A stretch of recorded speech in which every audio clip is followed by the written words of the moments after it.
So welcome to Superhero You. My name is Sasha Grafania, and I'm sitting here with Jessica Ortner, who is the author of the newly published Tapping Solution for Weight Loss and Body Confidence.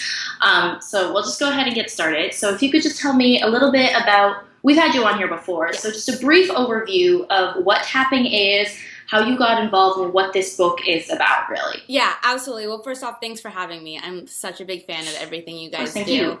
So tapping is a stress relief technique where you tap on acupressure points.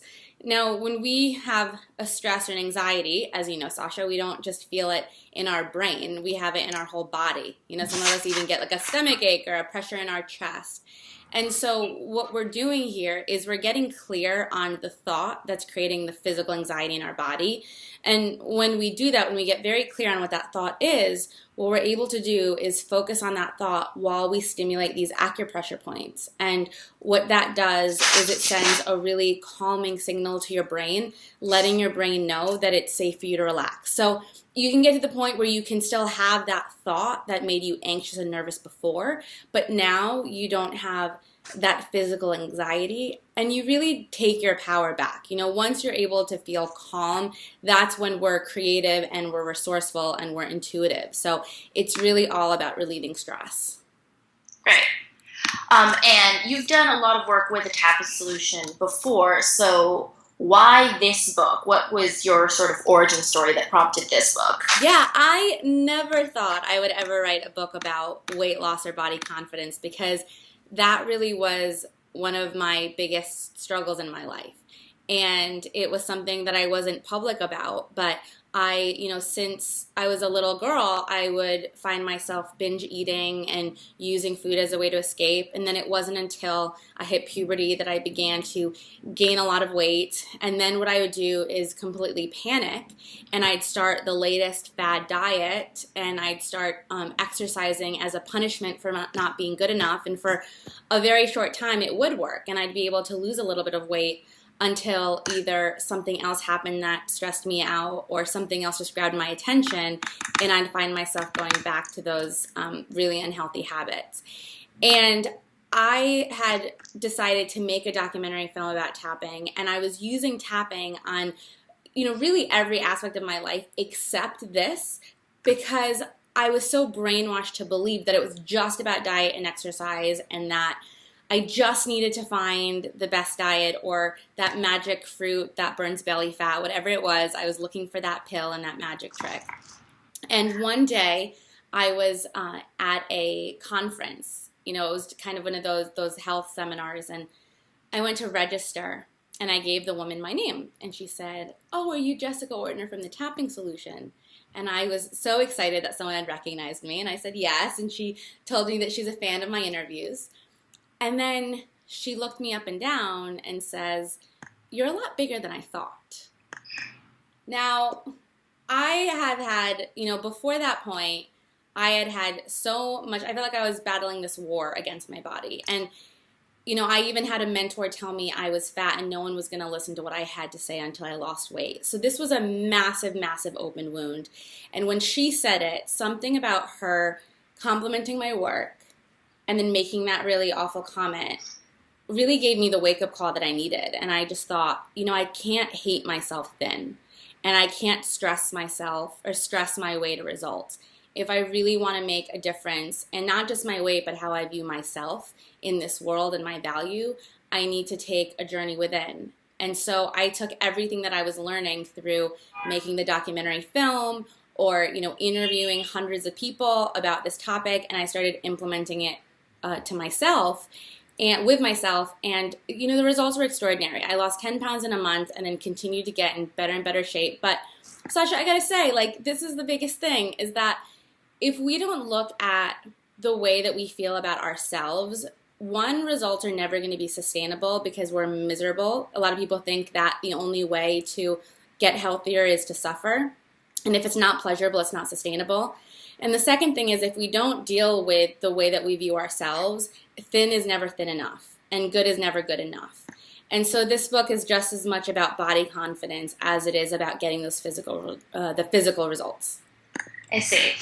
That's interesting that you mentioned that, we live in this world where it's totally okay for people to make comments like that about other women's weight. And I would venture to say that's sort of like a villain that women face. What are some of these other like villains that prevent us from having this kind of body confidence? What are like the major ones? Yeah, so okay, major villains is one is perfectionism.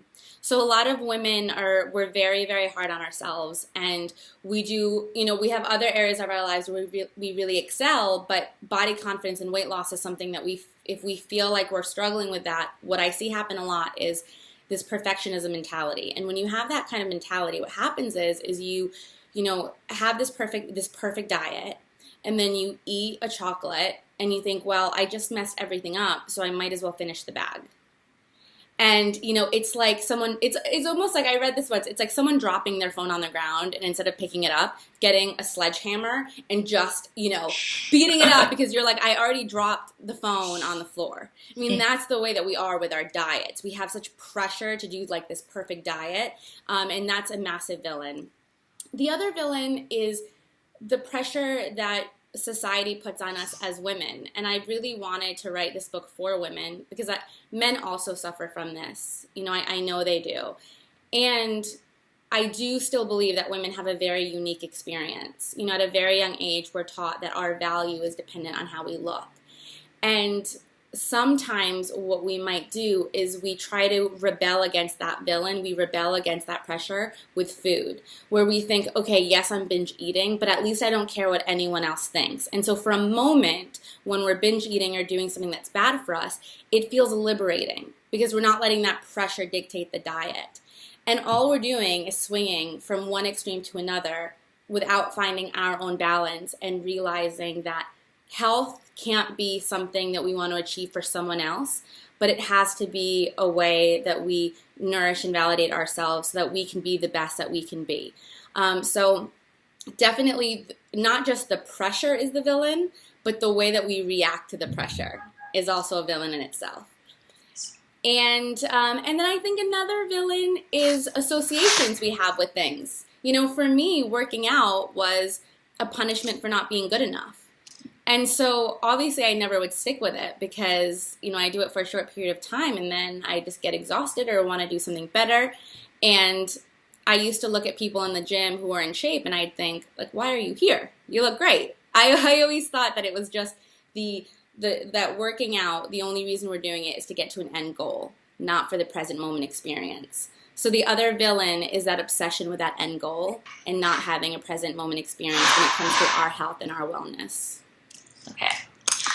So I read the book in preparation for this interview. Highly recommend it. It was a great book. And one of the things that struck me about it is that you talked about sort of how women often have this fear of getting skinny because they associate being skinny with being mean. And I thought that was fascinating because I feel like that's not something that a lot of weight loss books or body confidence books really go into. Yeah. And my question here is, I felt like in your book, women were able to get past that a lot about it because they had that community of people who were taking this class with you. Yeah. And how do you think women can find that sort of community in a less, I guess, nice environment? Yeah, well, I think that what we have to do is create more of a sisterhood within among our own friends. And that begins by being the one that's supporting other girlfriends. My friends and I do this thing, we have this group text message, and we have decided that every week or every few days that we have to brag to each other. Because as women, we tend to share good news and then 5 things that are going wrong because we don't want to be judged or people think that we're full of ourselves or whatever it is. So, with my friends, it's about having that open discussion as sisters, as women, how can we support each other? And we have to become more comfortable with shining, with stepping up, with having a voice. And the best way we can get to that point is by celebrating each other's successes. Okay. And so how does tapping help with that? Yeah, that's a great question. So, this book it's a thick book. I mean, you can see. And so what I did with this book is I look at all of these challenges, whether it's that idea of I don't want to be successful because I'll be judged, or I don't want to lose weight because then I won't have an excuse to not follow my dreams, or whatever that is. And when we have those beliefs that hold us back, that is a thought that's creating physical anxiety. And that's why it's oftentimes really challenging, because even though maybe logically we're reading and we know that that belief is disempowering, it's not true, but it feels true because the thought is creating that physical experience, and we just can't get out of that thought process. And so what you do with the tapping is it's very powerful to get very clear on exactly what is bothering you. And then you begin to give that a voice as you tap on all the different acupressure points. Okay. Interesting.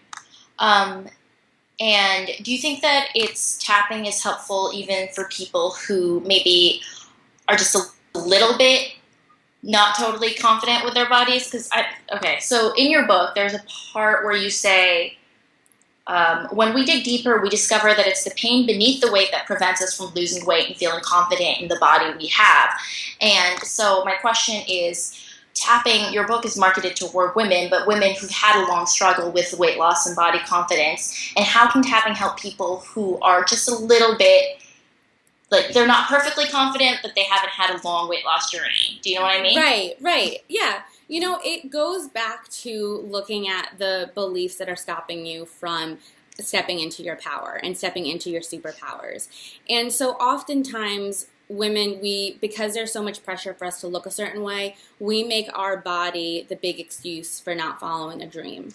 And what we need to do is not just look at the pain, but look at the fear underneath that. So if I wasn't using my, say lack of body confidence or whatever excuse I'm having, what would I have to do? And with that comes a lot of fear and a lot of anxiety. And that's where you target the tapping. One of the biggest questions I get is, how do you define body confidence? And for me, body confidence is the knowledge that you can make every dream come true in the body you're currently in. Not the body that's 5 or 10 pounds lighter, but the body that you're in right now in this moment. And realizing that your body is never a block.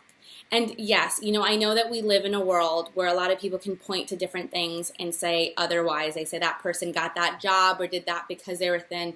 You can equally point to people who have all different types of bodies that are doing extraordinary things in this world. So the key is to stop blaming our body. And again, easier said than done. That's why we have to look at the beliefs, because we do live in a culture that has this really destructive message, and we need to find a way to counteract that. And having a stress relief technique like tapping really supports us in doing that. So, in the book, when I go through all the different things, not only do I explain how to do tapping, I provide tapping scripts that you can follow along with. Is it possible to, with most diets and exercise, it's possible to overdo it. Is it possible to overdo it with tapping? No, it's like overdoing it with meditation. I mean, it would take a lot, unless you kind of were only doing tapping and ignoring every other aspect of your life, maybe. But you really can't overdo it. And what I love about this is that a lot of times we start with thinking the problem is our weight or our lack of body confidence. And when we begin to tap, like meditating, we give ourselves a moment to connect with something deeper. And when we do that, we get a lot of knowledge. And a lot of times we realize that the problem we thought we had in our life really isn't the problem at all. That there's actually something else underneath the surface that we're either scared of, or, a past experience that we had that we haven't processed and let go of. And when you just give yourself the opportunity to go deeper, it's amazing how much your life opens up, and you begin to have clarity as to why you're doing things in a certain way. One of my favorite things that I learned from interviewing people is this man, Brad Yates, said to me, self-sabotage is simply misguided self-love. And I say that again, self-sabotage is misguided self-love. When we are reaching for the food that's not good for us, or deciding not to exercise, or not handing in that resume, whatever it is, when we're procrastinating, any self-sabotaging behavior is just misguided self-love. That food is our desire for comfort. That craving is a craving to relax. Not handing in that resume or going for that dream job is just us trying to protect ourselves from possibly having some kind of disappointment. And I think it's important to begin to make change through compassion. And that's when it's sustainable. And so tapping helps us do that by allowing us to really relax and let go of that anxiety and those thoughts and the beliefs that are holding us back.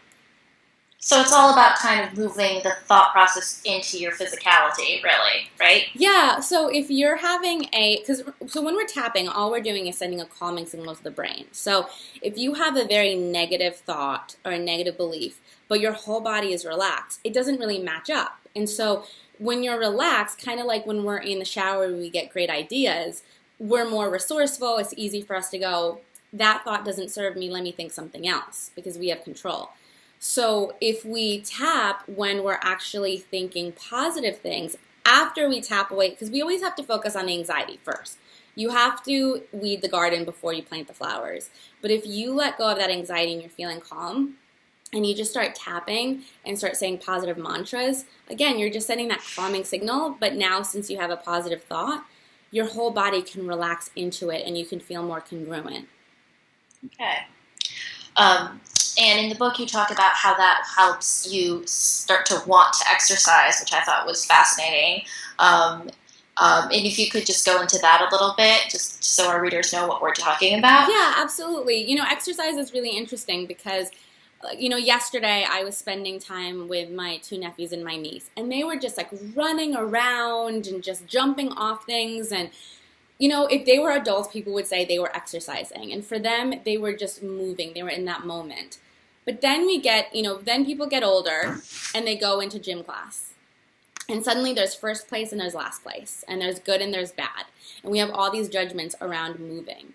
So a lot of people who've struggled with exercise in the past, it's because they have a really negative association to it where it makes them feel like they're not good enough.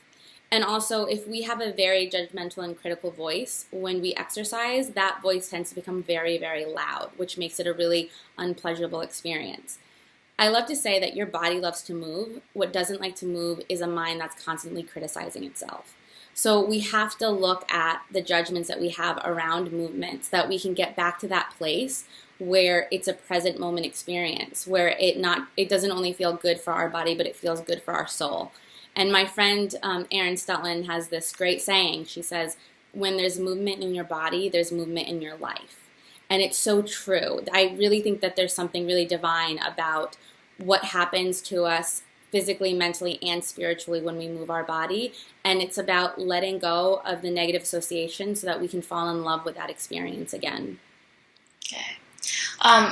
Sort of going back to this idea of tapping and anxiety and judgment, right? Yeah. Has there been any research done, or can tapping help with eating disorders?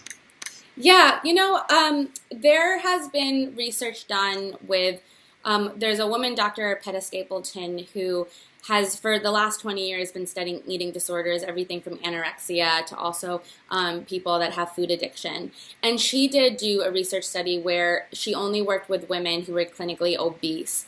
And she tapped with them for I think it was a 7-week period. And the average weight loss was around 16 pounds. And so you could see the results there, which is pretty extraordinary when it comes to weight loss. And they weren't focusing on exercise or dieting. They were just focusing on the emotional aspect. So there, that shows that, it can really support someone who has some kind of skewed relationship with food. And when it comes to the other extreme with anorexia, there hasn't been, that I know of, any research per se about that. But I do know that there are a lot of really great therapists that have begun to incorporate tapping in their practice. So with things like that, I really think it's important to find professional help. And there is just a growing number of people that are therapists that have begun to incorporate this modality. Okay. And then going off of this whole research aspect, so for skeptics, a lot of people will look at this and say, this is ridiculous, like I've tried everything, I'm not going to tap on acupressure point. I get it. What do you say to them? Well, I understand, because I made an entire documentary film about tapping without using tapping for this. So I really was in a desperate time when I finally decided to try something, because there are thousands of dollars that are put into place that are, that are there to make us believe that it's just about diet and exercise. And so what I would say is to just give it a try, because you don't need to believe tapping works for it to work.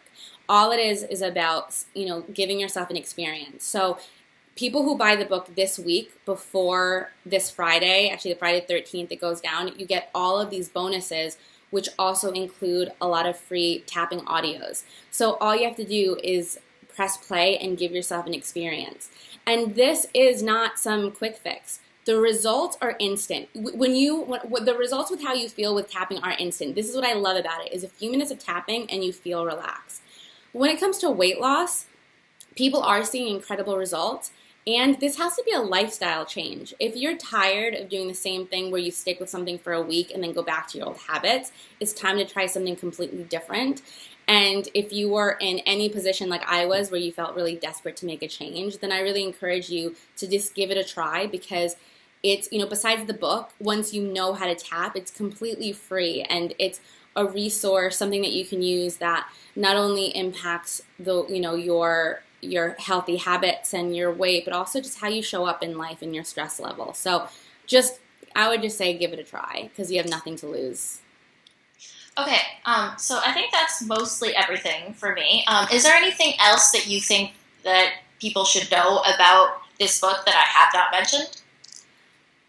No, you were an amazing interviewer. I think we went through some really great things, and I guess if I had to do, the take-home message of the book, and what I'm really passionate about, is to teach people that you can't criticize yourself to change. You can't hate yourself thin. You can't even shame yourself wealthy. That if you really want to make changes in your life, you have to start with self-love and self-care. And I know for many of us that sounds corny, because we live in a world that we're not raised that way.